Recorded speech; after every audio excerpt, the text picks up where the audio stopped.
Bueno, buenos días, buenas tardes a todos. Quisiera darles la bienvenida a nuestro panel de discusión sobre opciones de políticas para aprovechar las oportunidades en América Latina. Este panel se enmarca en el lanzamiento de nuestras perspectivas económicas de la OCDE. Ayer mismo aquí en París lanzamos nuestras perspectivas con un análisis de la economía global y proyecciones para los principales países y áreas económicas del mundo. Quisiera destacar un par de puntos que merecen destaque en este lanzamiento. En primer lugar, es la recuperación económica de la economía global que continúa, aunque de manera modesta y con grandes diferencias entre países. En general, a pesar de las condiciones monetarias más estrictas, la actividad global muestra resiliencia a medida que la inflación disminuye. Hemos revisado al alza el crecimiento del PIB mundial al 3,1% para este año 2024 y un 3,2% para el próximo año 2025. Para los países de la OCDE, esperamos que la economía crezca a un 1,7% este año y un 1,8% para el próximo año. Estas proyecciones apuntan a un aterrizaje relativamente suave para la economía global. Sin embargo, no se puede dar por sentado. Los riesgos derivados de las tensiones geopolíticas siguen muy elevados. Las perspectivas para América Latina se enmarcan en este panorama global. Para los 7 países que cubrimos en nuestro análisis, Argentina, Brasil, Chile, Colombia, Costa Rica, México y Perú, nuestras proyecciones apuntan a una tasa de crecimiento alrededor de 1,4% para este año y un 2,4% para el próximo año, con tasas de inflación convergiendo a las metas en la mayoría de los países. Pero más allá del panorama de corto plazo, quisiera abordar también temas estructurales de importancia en el continente, de modo a que las economías puedan aprovechar las oportunidades y mejorar el crecimiento y bienestar de sus poblaciones. Tenemos para ello el privilegio de contar con un panel de alto nivel, con Cristina Frois de Borja Reis, que es subsecretaria para Desarrollo Económico Sostenible del Ministerio de Hacienda de Brasil. También con Ana Fernanda Maiguasca, que es presidenta del Consejo Privado de Competitividad en Colombia. Quisiera también invitar al panel Indiana Trejos Gallo, viceministra de Comercio de Costa Rica, y finalmente a José Miguel Benavente, vicepresidente ejecutivo de la Corfo en Chile. Tenemos más o menos unos 50 minutos para intercambiar ideas sobre esos temas. Quisiera también recordar a los participantes que tienen la posibilidad de enviar preguntas por el chat. Nosotros de aquí tenemos acceso al chat y vamos entonces a transmitir las preguntas a los panelistas. Pero quisiera empezar contigo, Cristina, y pasando en inglés, to start the discussion, in your view, Cristina, in the case of Brazil, what strategies are key to fostering sustainable economic development in your country? And more precisely, what kind of opportunities does the green transition offer for Brazil in the areas of renewable energy and agribusiness? Hola, buenos días, buenas tardes, good morning, good afternoon. Bueno, voy a intentar hablar en español, o más bien portuñol, ya que todos los panelistas aquí hablan en español y estamos hablando de América Latina. Voy a intentarlo. Es un gusto, un placer enorme tratar de estos temas con vosotros, con ustedes. Y quería entonces empezar diciendo que aquí en Brasil, bueno, una de las estrategias más importantes primero para el Ministerio de Hacienda es un régimen macroeconómico estable, sostenible, con bajas tasas de inflación y que genere empleo. Para eso empezamos el gobierno el año pasado con la reforma tributaria y con la reforma macroeconómica para establecer el régimen fiscal sostenible. Estos fueron dos grandes cambios estructurales macroeconómicos para permitir el desarrollo de estrategias estructurales para la sustentabilidad. Y ahí el ministerio está tratando de promover la transformación ecológica. Ao invés de llamar de Green Transition o transición verde, estamos proponiendo una cosa más fuerte, un movimiento que pretende, que quiere cambiar los paradigmas productivos, tecnológicos, financieros y culturales del país. Entonces, la transformación ecológica tiene tres objetivos fundamentales. Primero, generar empleo y aumento de la productividad con mayor contenido tecnológico y de conocimiento para las actividades económicas performadas en Brasil. Segundo, justicia ambiental y climática. Y tercero, disminuir las desigualdades. Y las desigualdades entre géneros, entre razas y entre el territorio, entre el campo y las ciudades. Para eso, dividimos los instrumentos o los incentivos que el Ministerio hace para todos los otros planes y programas de gobierno en 6 áreas, a saber, finanzas sostenibles, adensamiento tecnológico, aumentar la densidad tecnológica de las actividades económicas. Tercero, bioeconomía. Cuarto, transición energética. Quinto, economía circular. Y por fin, infraestructura de adaptación. Entonces, en cada una de estas áreas, las estrategias son desarrollar las actividades más importantes para aumentar la productividad de la economía, que tienen que ver con el medio ambiente y con disminuir y con las personas. Entonces, en bioeconomía es claro que tenemos una misión muy grande de combater la deforestación, desmatamiento o deforesting, y promocionar actividades para la gente que vive en estos biomas tan importantes como la Amazonia, el Cerrado, Mata Atlántica y otros. En infraestructura de adaptación, sabemos que Brasil tiene desafíos históricos con infraestructura es clave, llave para aumentar la productividad del sector productivo. Entonces estamos ahí con el nuevo programa de aceleración de crecimiento que va a inversionar 1.7 trillones de reales en obras de infraestructura. Otra estrategia muy importante es la transición energética. Y en transición energética estamos desarrollando proyectos de hidrógeno, de bajo carbono, verde, azul y tantos otros. También de gas natural y de biocombustibles. En Brasil, biocombustibles todavía son estratégicos para el desarrollo. Y también la electromovilidad. Estamos empezando programas con el BID y con el Banco Mundial para aumentar la flota de ómnibus eléctricos en las mayores ciudades brasileñas.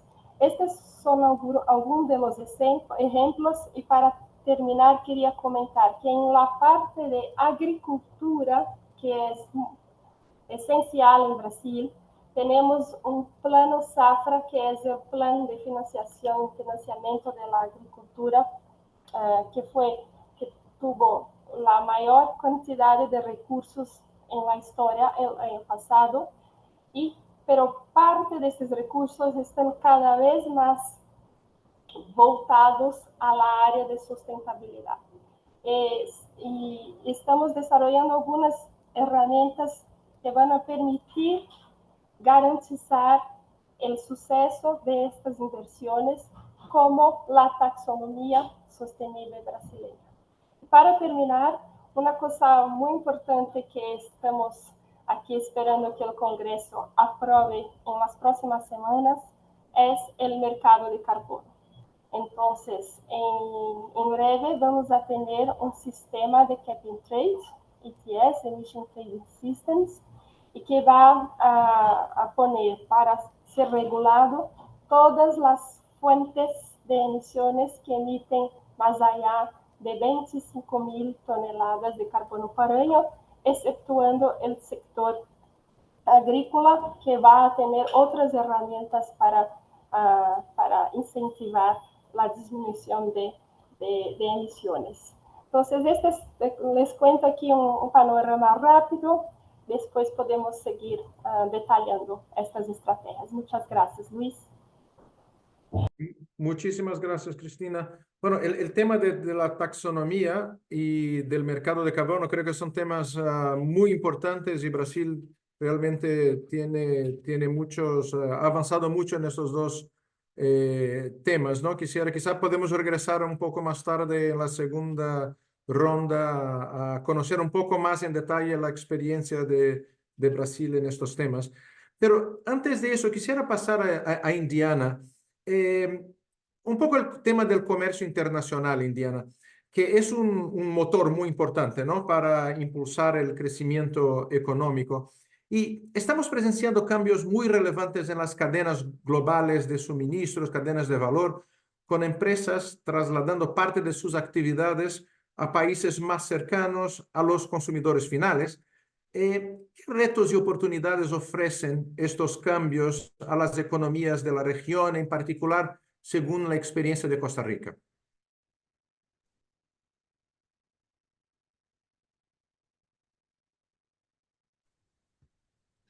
Muchas gracias, Luis. Buenas tardes en París y buenos días, estimados panelistas. Ciertamente, lo que está pasando a nivel mundial constituye enormes oportunidades para nuestros países en Latinoamérica, y Costa Rica desde hace muchos años ha tratado de posicionarse con el concepto de nearshoring, precisamente por nuestra posición estratégica en el corazón de las Américas.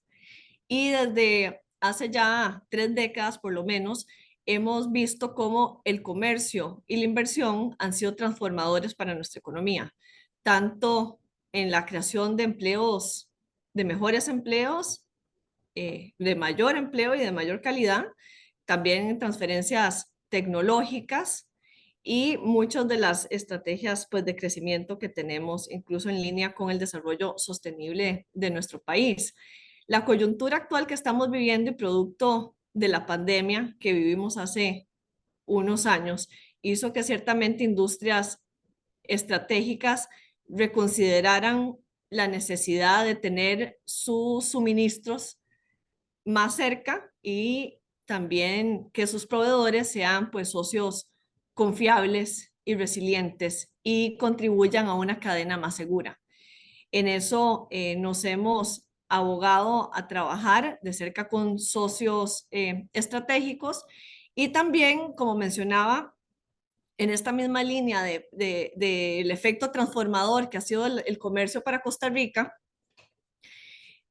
hemos continuado negociando acuerdos de libre comercio. Hoy Costa Rica tiene una red de 17 acuerdos vigentes que comprenden 2/3 partes del PIB mundial, y eso ha permitido una importante diversificación de nuestras exportaciones, donde pasamos en los años 80 de exportar productos agrícolas básicos, principalmente como carne, café, banano y azúcar, a hoy más de 4.400 productos que llegan a más de 150 mercados.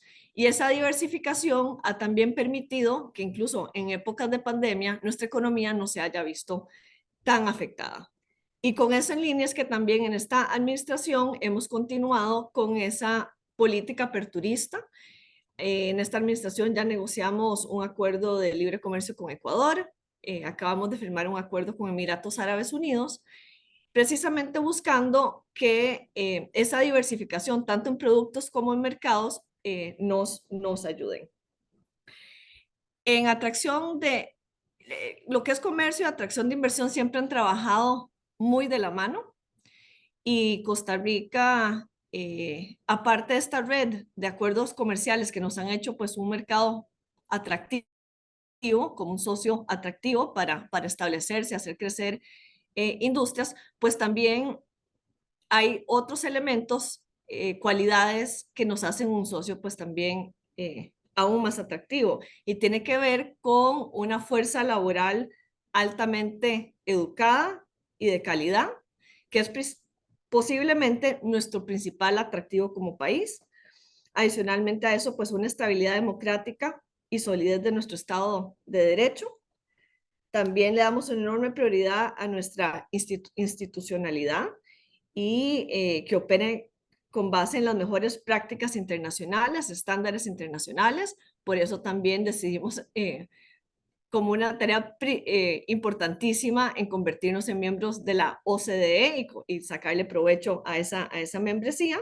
También nuestra larga tradición y apego al desarrollo sostenible y al crecimiento verde, eso también ha hecho que Costa Rica sea un socio atractivo, y especialmente para nuevas industrias como los semiconductores, que ahora les contaré un poquito más cómo estamos planteando sacarle mayor provecho a una industria que ya está establecida en nuestro país, pero que vemos con enorme potencial de crecimiento.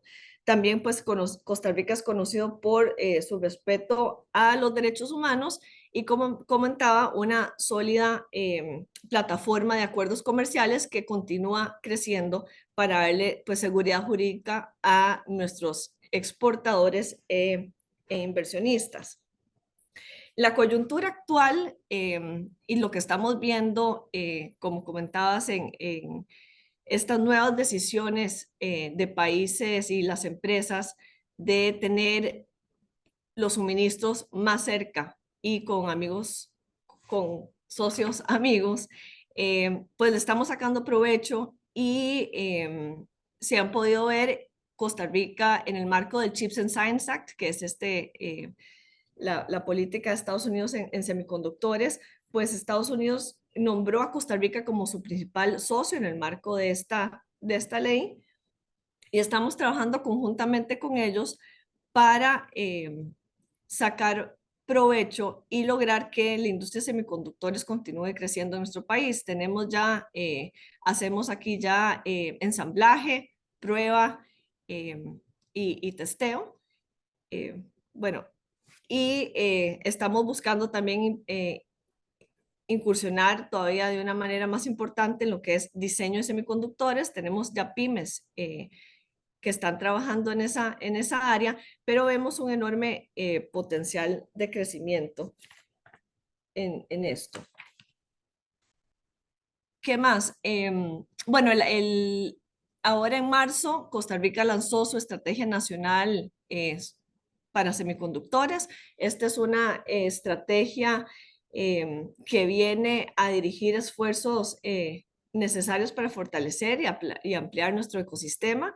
Es una estrategia interinstitucional, porque ciertamente para que todas estas políticas avancen requieren de esfuerzos de prácticamente todas las instituciones de gobierno, y además con un estrecho trabajo con el sector privado.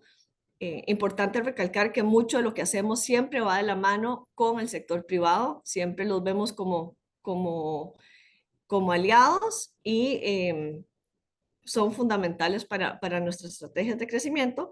Y esta estrategia de semiconductores la vemos enfocada en 4 principales áreas: en creación de talento humano, tiene una sección de incentivos, atracción de inversión y pues mejora regulatoria. Por más de que estamos abogados en sacar provecho de la coyuntura actual, pues también somos conscientes de que existen retos. Hoy el mercado internacional es más competitivo que nunca, así que hay que estar en línea con los más altos estándares internacionales. Y en esa línea, pues, trabajamos tanto a nivel comercial como de atracción de inversión en temas también de competitividad. Y repito, con un trabajo muy estrecho con toda la institucionalidad costarricense para lograr sacar provecho de las oportunidades que se nos presentan. Y creo que también a nivel de Latinoamérica, esto es una coyuntura muy especial que se nos abren enormes oportunidades, incluso maneras de que podamos trabajar conjuntamente para aprovechar esto que está sucediendo a nivel mundial. Perfecto, Indiana. Realmente un punto muy importante que estás planteando es que más allá de la geografía, ¿no? Y de las ventajas comparativas económicas, es la importancia de un marco regulatorio, jurídico, institucional, ¿no? Para aumentar la atractividad de un país frente a estos cambios que estamos observando. José Miguel, quisiera abordar contigo el tema de la descarbonización. Y Chile tiene un frente muy amplio, ¿no? Y muchas ambiciones en este tema. Chile es uno de los países más ricos del mundo en términos de energía solar y eólica, potencial inmenso en la producción de hidrógeno verde, ni hablemos del cobre y del litio, ¿no? Como elementos esenciales de la transición energética. ¿Cómo tú ves las oportunidades de inversión en Chile en estos sectores y qué papel juega el gobierno en estas estrategias? ¿Qué tal, Luis? Muchas gracias por la invitación y al resto de los panelistas.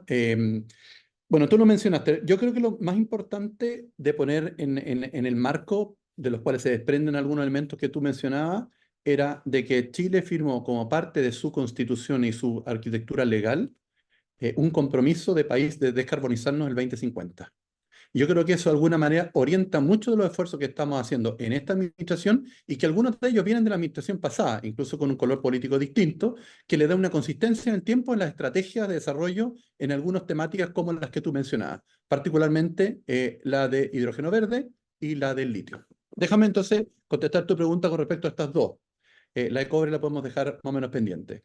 La del litio y los temas de inversión es precisamente lo que estamos haciendo ahora. La estrategia del litio tiene 4 pilares. Uno de ellos tiene que ver, y el que está abierto en este momento, un llamado a postular a empresas internacionales para su interés de explorar y explotar 28 salares dentro de Chile. Y la idea es que eso está abierto en este momento y hay un plazo hasta 60 días más en los cuales, yo no sé si todo el mundo lo sabe, la audiencia, el litio en Chile, por un tema que después podemos discutir, no es concesible al sector privado y por lo tanto aquí el rol del sector público es muy importante. Parte de tu pregunta es, de alguna manera, uno le permite a los privados participar en la exploración y la explotación pagando una especie de arrendamiento, ¿no es cierto?, o un royalty, y en el cual parte de esta licitación que estamos haciendo, la variable de interés obviamente va a ser cuál va a ser aquellas empresas que A, pague el mayor royalty, pero B, entreguen las tecnologías más medioambientalmente más friendly, más amistosa, y sé que tengo una preocupación por los pueblos originarios y justamente la gente que vive alrededor de los salares. Hemos elegido de los 60 y tantos, 28 que tienen esta posibilidad y están abiertos los RFI para el sector privado, ¿no es cierto?, tanto nacional como internacional, incluso pueden ser empresas estatales internacionales que están interesadas en desarrollar esto. Esperamos, con respecto a temas de inversión, varios billions de inversión en estos proyectos. Además, hay 2 empresas estatales mineras, Enami y Codelco, a la cual le hemos solicitado que ellos salgan. Ellos tienen en su poder estos contratos especiales de operación de litio y que puedan salir a buscar por su cuenta a partners privados. Es un proceso que cada una de las empresas lo está haciendo. Codelco tiene 1 de salares, el segundo salario más grande del mundo, y Enami tiene 4 salarios que están dentro de los 10 salarios más grandes del mundo para salir a buscar partners privados, y ese proceso va a ocurrir durante este año. Y finalmente, hay un conjunto de salarios que están protegidos. Hay casi 40 salarios que se van a proteger por varios motivos y eso también nos da, de alguna manera, que nos cubre temas que son muy importantes, ¿no es cierto?, la preservación y conservación de ciertas áreas geográficas que son sensibles, tanto para los pueblos originarios como para otros ámbitos de la sociedad civil organizada. El último punto que tiene que ver con el actual Salar de Atacama desde el punto de vista de inversión privada, si bien actualmente hay dos operadores, ¿no es cierto? Y nosotros tenemos un contrato de arriendo como Corfo, porque Corfo es dueño de la pertenencia, representando a todos los chilenos, de alguna manera esos contratos tienen dos cláusulas que son bien importantes desde el punto de vista de inversión. Nosotros tenemos la potestad de utilizar hasta el 25% de la producción de carbonato de litio equivalente y hacer una licitación, de la cual ya hicimos una, de uno de los contratos, para la posibilidad de empresas que quieren establecerse en Chile y desarrollar encadenamientos productivos vinculados al litio.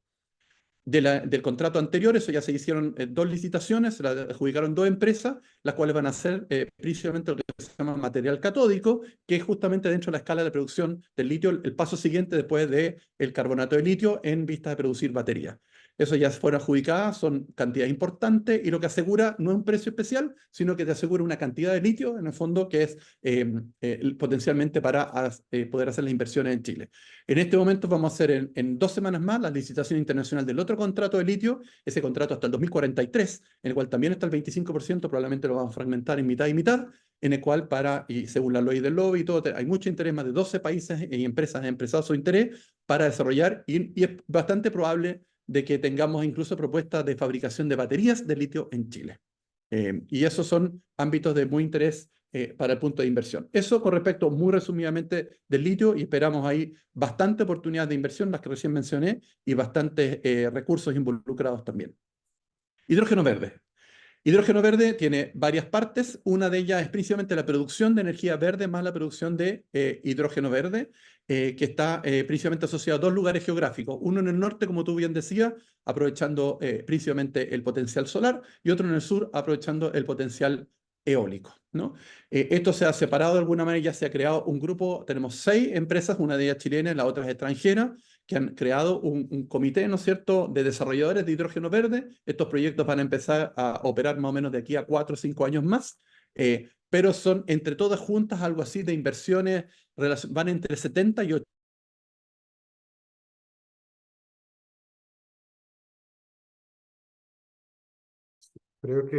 Creo que José Miguel tuvo un problema técnico. Sí, se está conectando, sí. Se cortó. Sí, pero ahora ya estás de regreso. Muy bien. Entonces, iba en la parte, me imagino, las inversiones que tiene este grupo de desarrolladores son más o menos va entre 60 y 80 billions de dólares, 80.000 millones de dólares en plata, plata en español, digámoslo así, en los cuales van a desarrollar capacidades de producción de hidrógeno verde y sus derivados.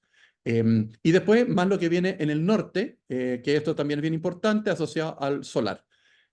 Nosotros, parte del rol del Estado ha sido principalmente coordinar todo ese esfuerzo porque requieren mucha infraestructura común, puertos, aeropuertos, autopistas, ¿no es cierto?, tuberías, acceso a la red eléctrica, que esos son parte del rol público, ¿no es cierto?, junto con lo que los privados van a hacer en términos de inversiones en varios ámbitos.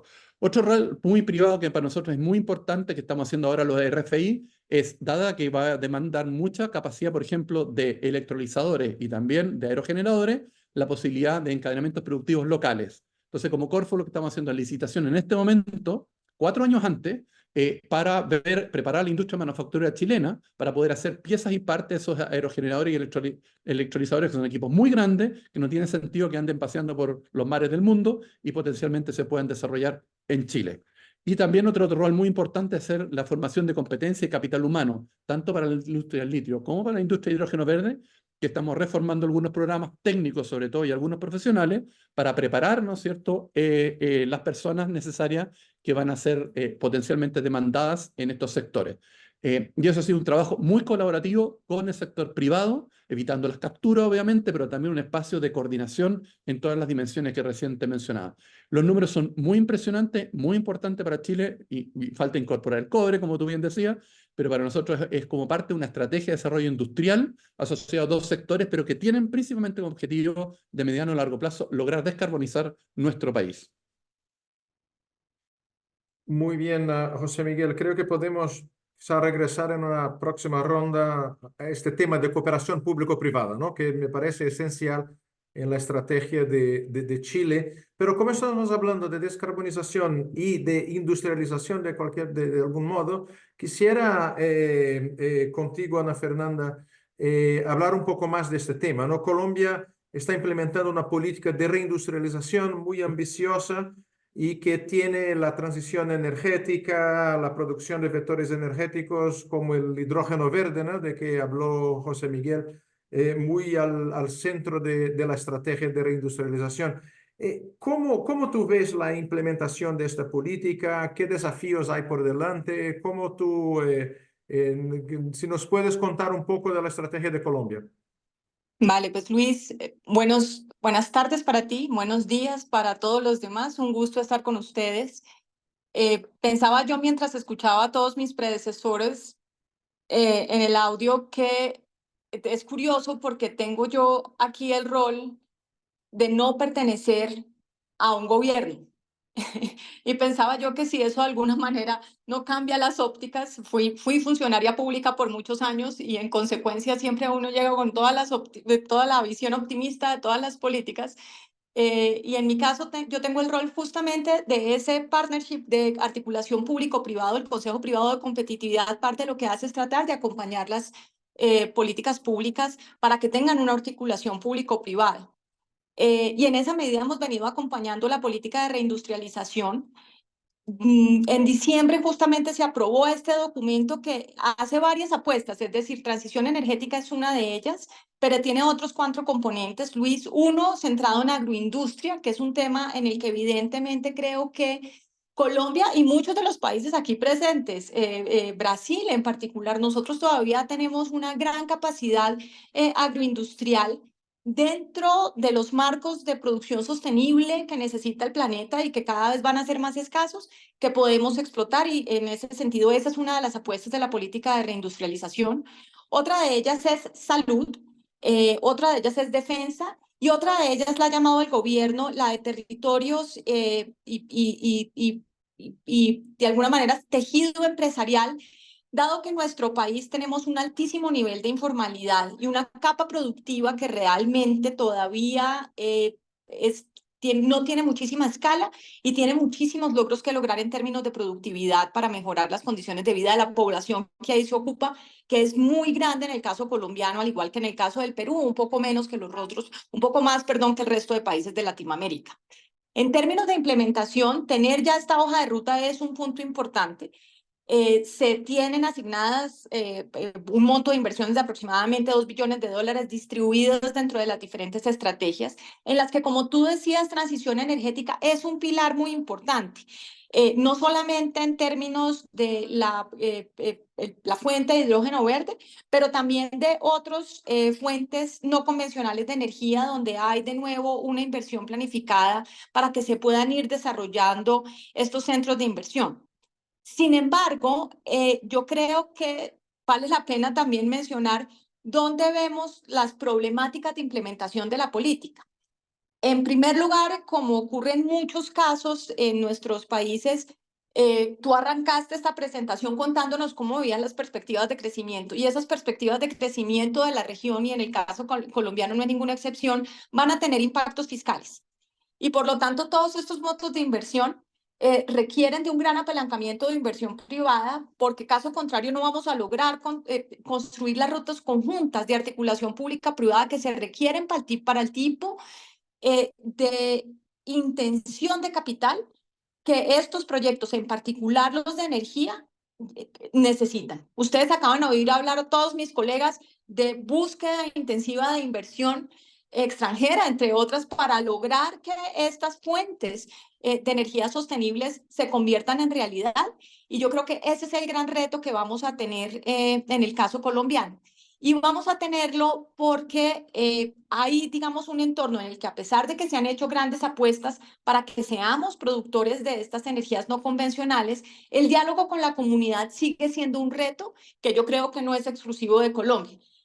Porque en nuestros países hay una tensión entre lograr esa meta de largo plazo, que sin lugar a dudas es conveniente para la comunidad, pero hacer estos tránsitos de corto plazo donde que la comunidad de alguna manera reciba de forma entusiasta estos proyectos no es necesariamente fácil, y en Colombia sigue siendo uno de esos caminos que ya venimos transitando, pero que ha ofrecido obstáculos y hemos tenido proyectos, tanto fotovoltaicos como eólicos, que han sufrido en el proceso porque se demora muchísimo el ingreso de los kilovatios que estaban programados, y yo creo que esa es una discusión que como región tenemos que mantener vigente, porque creo que todos tenemos que aprender de alguna manera conjuntamente en cómo es que vamos a hacer estos tránsitos.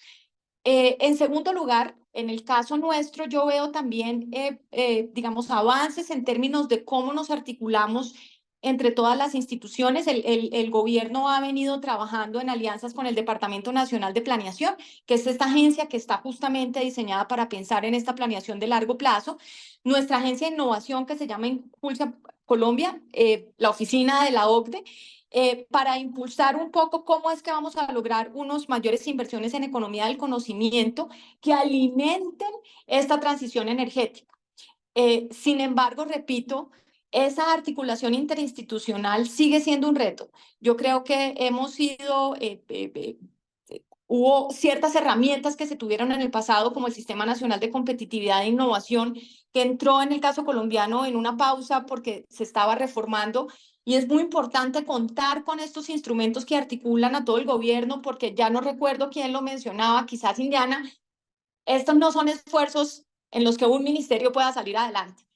Necesitamos a todos los ministerios, a todas las agencias y el concurso del sector privado para que podamos avanzar en esta dirección.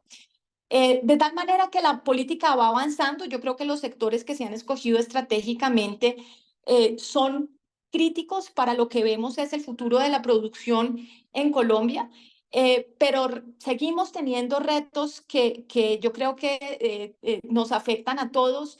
Las discusiones o esas tensiones entre ciertos objetivos sociales que normalmente tienen una premura de corto plazo entran a generar tensión con estas inversiones de largo plazo. En el caso de la agroindustria, por ejemplo, la discusión de propiedad en Colombia de la propiedad de la tierra es una discusión muy álgida, y entran entonces en contraposición la idea de que tenemos que tener una cierta distribución de la tierra con el desarrollo agroindustrial. El desarrollo agroindustrial es un modo de producción a escala, y ese modo de producción a escala podemos luego discutir cómo hacemos que muchos sean partícipes de las ganancias o retornos de ese modo de producción.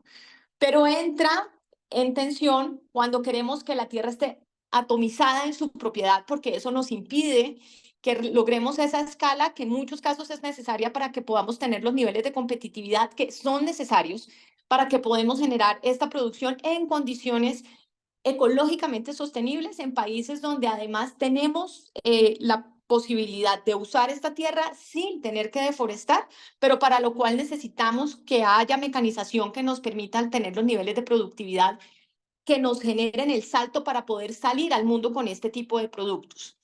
En salud, que también es una apuesta de la política de reindustrialización, estamos justo en la mitad de la discusión de si el modelo de salud que siempre ha operado en Colombia sigue vigente o no, a raíz de la discusión de una reforma de ley importante.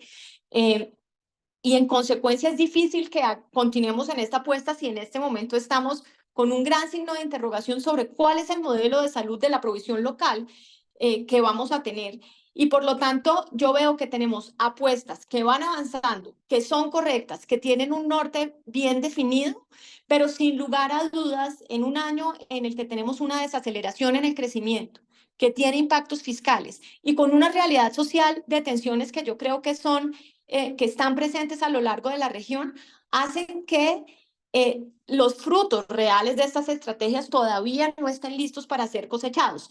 Y nos llaman quizás como región, diría yo, Luis, para cerrar, a que vamos a tener que, de alguna manera, tener un cierto nivel de pragmatismo que yo escucho en mis colegas, pero que no necesariamente veo en ciertos visos del diseño de política pública en Colombia.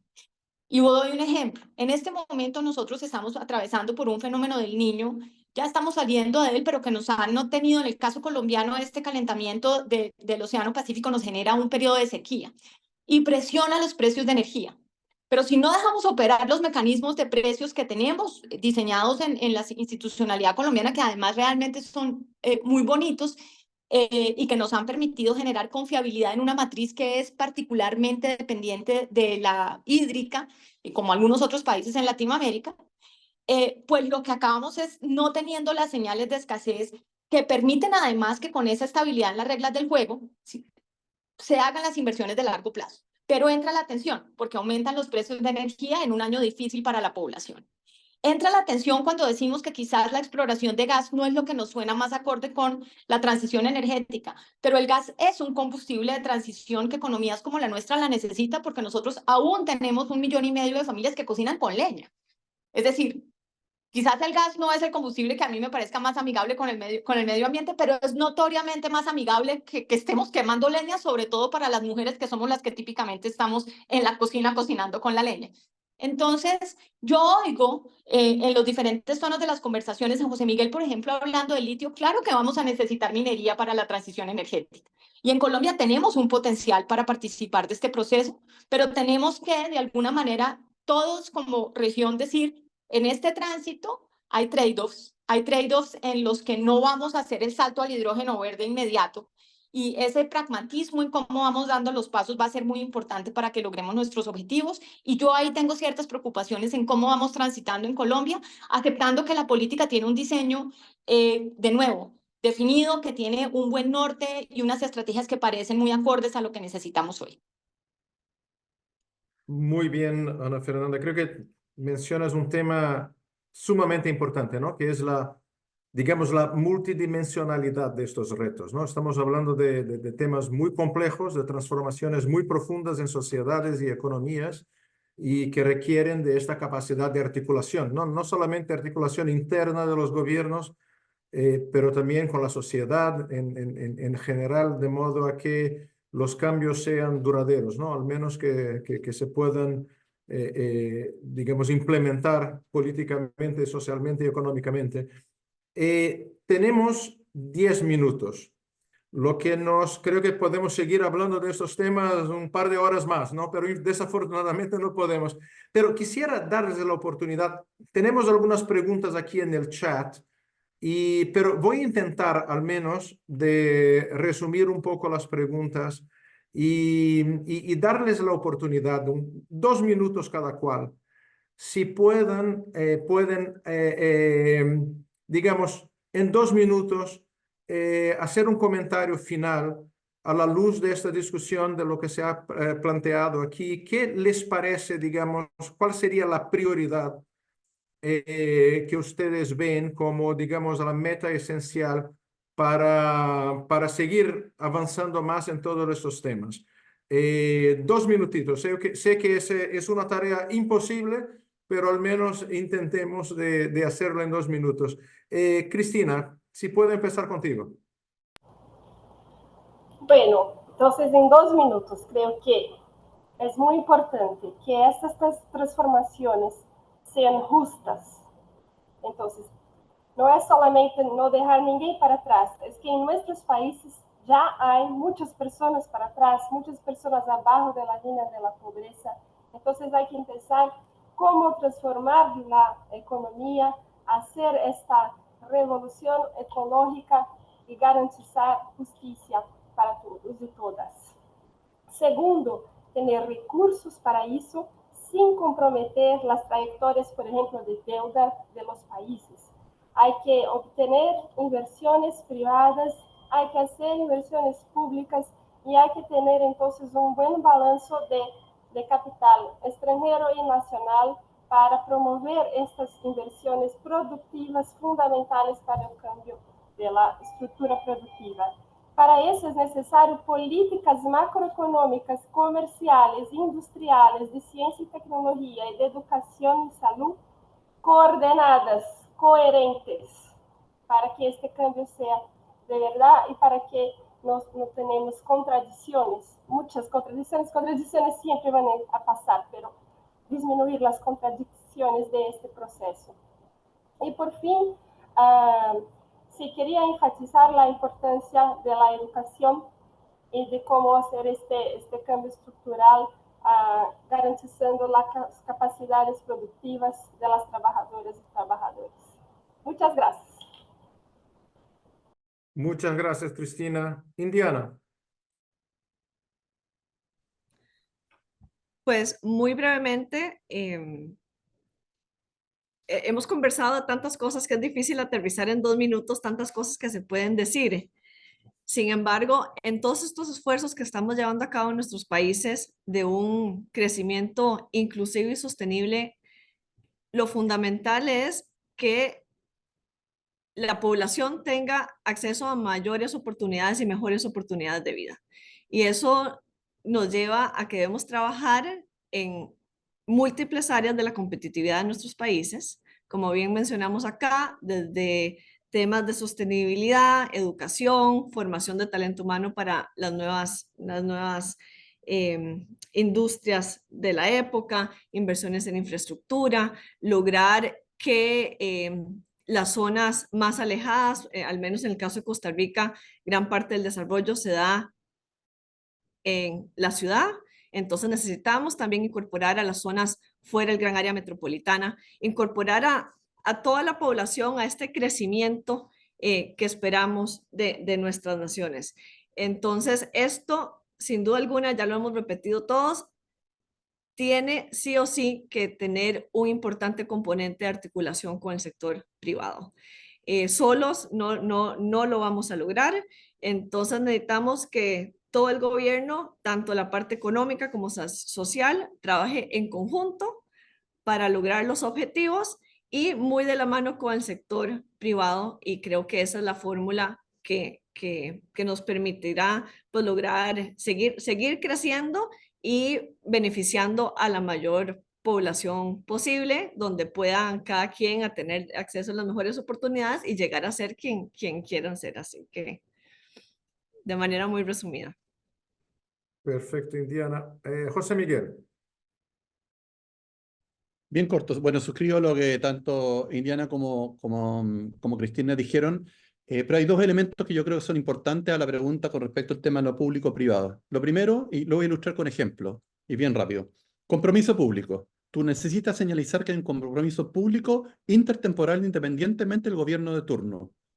En el caso de hidrógeno verde, nosotros hemos creado un facility con $1.000 millones financiados con el Banco Mundial, el Banco Europeo de Inversiones, KfW y el BID, en el cual principalmente vamos a ayudar a financiar proyectos de hidrógeno verde en sus etapas tempranas.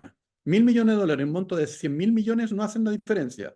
Pero cuando hay recursos públicos involucrados, tú estás señalizando el compromiso de un Estado, porque tienes que devolver esa plata a tus multilaterales en 20 años más, de que esto es una cosa en serio y que va de largo plazo. Por lo tanto, compromiso público que sea creíble más allá de la administración actual. Y segundo punto, coordinación público-privada. El caso de Magallanes, principalmente desarrollamos un documento de 10 páginas que tanto los desarrolladores, que son 6 grandes proyectos, junto con el Estado chileno, acordaron bilateralmente compromisos. Por ejemplo, de contratación de capital nacional y el Estado de proveer esas competencias y esa capital y gente para formar. Tenemos 3 años y 4 años para hacerlo y lo estamos haciendo ahora. Segundo, contenido nacional en piezas y partes. Por lo tanto, el compromiso del Estado chileno es proveer esas piezas y partes con este RFI que mencionaba. Y lo tercero, de alguna manera, todos los temas de tramitología y todos los temas de inversiones necesarias en bienes comunes, ¿no es cierto?, para que esto pueda funcionar, uso compartido de puertos y aeropuertos, y eso de alguna manera está firmado tanto por 3 ministros, o sea, energía, economía y nosotros como Corfo, y por otro lado por las 6 empresas. Esto es una coordinación público-privada que hay y esto sancionado por el presidente de la República. Por lo tanto, es una señal clara también de la necesaria coordinación público-privada para que estas cosas sean creíbles, porque esto tiene un despliegue en el tiempo muy importante que trasciende la administración de turno, y para el sector privado es muy importante tener esas certezas para hacer esas inversiones que generen todos los beneficios que hemos conversado el día de hoy. Muy bien, José Miguel. Ana Fernanda. Bueno, pues yo creo que sumando a lo que ya se ha dicho, porque no es excluyente, pero creo que por lo menos en el caso nuestro, yo creería que debe ser cierto en todos, y es cuando hablamos de crecimiento incluyente, es muy importante la palabra crecimiento, porque si no tenemos crecimiento, a lo que vamos a estar incluyendo a la población es a círculos viciosos de pobreza. Y eso hace que yo creo que nosotros tengamos que pensar en cómo nuestras políticas sociales y nuestras políticas de productividad dejan de andar por aparte, o que dejemos de tratar de convertir nuestras políticas de productividad en políticas sociales o viceversa, porque de alguna manera no le estamos dando las capacidades a nuestra población de realmente superar la pobreza.